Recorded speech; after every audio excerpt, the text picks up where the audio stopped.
الأرقام لا تكذب. في عالم كرة القدم لا مكان للأعذار، والأرقام هي الفيصل الحقيقي. الفرق التي تتنافس معك قاريا وعربيا وشاركتك نفس البطولة. في عام 13 كنت بطلا لدوري أبطال إفريقيا، بينما كان الرجاء المغربي مستضيف للبطولة، لكنه بلغ النهائي وخرج منها بلقب الرجاء العالمي، فيما أنت خرجت من الدور الأول وفي المركز الأخير من 6 فرق. هذا العام الهلال السعودي جمع 5 نقاط وتأهل إلى الدور التالي، إلا لو باتشوكا عمل مفاجأة وفاز أو تعادل أمام الهلال.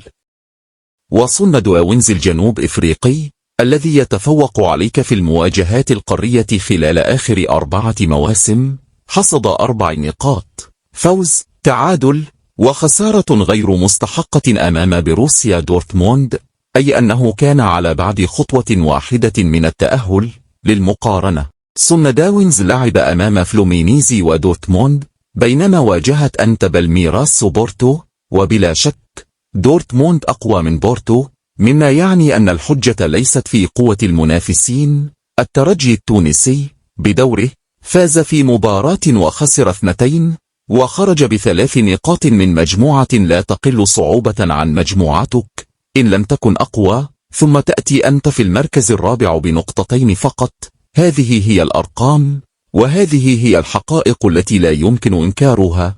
هذا هو المكان الذي وضع فيه محمود الخطيب ومجلس إدارة النادي الأهلي الفريق في موسم 24-25، موسم كان يفترض أن يكون تتويجا لتحضيرات طويلة امتدت لأكثر من عام، استعدادا لكأس العالم للأندية، فإذا به يتحول إلى موسم محبط بكل المقاييس، بينما فرق مثل بيراميدز تصعد بثبات وتقاتل أندية أخرى كالزمالك لاستعادة مكانتها في سباق المنافسة. ولم تعد المسألة تتعلق بالإمكانيات المادية فقد أصبحت متاحة للجميع، وإنما تتعلق بالإدارة والتخطيط والرؤية. حتى في لحظات التتويج بدوري أبطال إفريقيا لم يكن النقد غائبا، لأن ما يمتلكه الأهلي من إمكانيات فنية ومادية وبشرية مقارنة بمن حوله كان يجب أن يضعه في مكانة أعلى بكثير. ما تحقق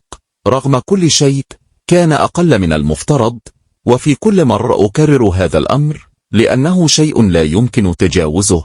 أنا أحضر لموسم جديد، أريد أن أفوز بدوري الأبطال والدوري، وأبلغ نهائي كأس العالم. أستغني عن أحمد عبد القادر وأليو ديان ومحمد عبد المنعم، وأدخل بدون القندوسي، وعندي مكان شاغر له، يعني أعاند مع القندوسي وطز في مصلحة النادي. الموضوع مش بس الموسم الكارثي لحد ما ممكن تجيب صفقات، الموضوع أبعد من كده، لما رئيس النادي وإدارة النادي تبقى منبطحة قدام أي مدير فني، واحنا عارفين إن ما فيش مدير فني محترم هيسيب أوروبا ولا هيسيبه في أوروبا ويجي يدرب النادي الأهلي في مصر، علاش إن يلعب في بلدية المحلة وأسوان وأدغال إفريقيا. وحتى لو فيه مدير فني قال أنت عقلك في ولزمتك في النادي ومش أول مرة تحصل. افتكروا موسم 22 بردة كان عايز يفوز بنفس الأشياء، فخرج محمد عبد المنعم إعارة لفيوتشر لولا كيروش، والعين اللي خرجت محمد عبد المنعم جابت يوسف أيمن في نفس المركز، وجابت موديس. النتائج القارية الأخيرة والأداء والنتائج في بطولة بحجم كأس العالم للأندية ليس مجرد كبوة، بل مؤشر على أزمة عميقة في إدارة المشروع الكروي داخل النادي، إدارة ما زالت تتعامل مع التحديات الكبرى بذات الأدوات القديمة في وقت أصبح فيه الطموح وحده لا يكفي، والمجد لا يحفظ بالتاريخ فقط. فهل هذه الإدارة مؤهلة لقيادة الأهلي في المرحلة القادمة؟ هذا هو السؤال الذي يفرض نفسه الآن وليس غدا. اللي أخطر من ده كله إنك بتنسحب من البطولات علاش إن مش عايز تشارك إلا بال11 أو ال15 اللي بيلعبوا بشكل أساسي، مع إن القائمة 30 أو 35.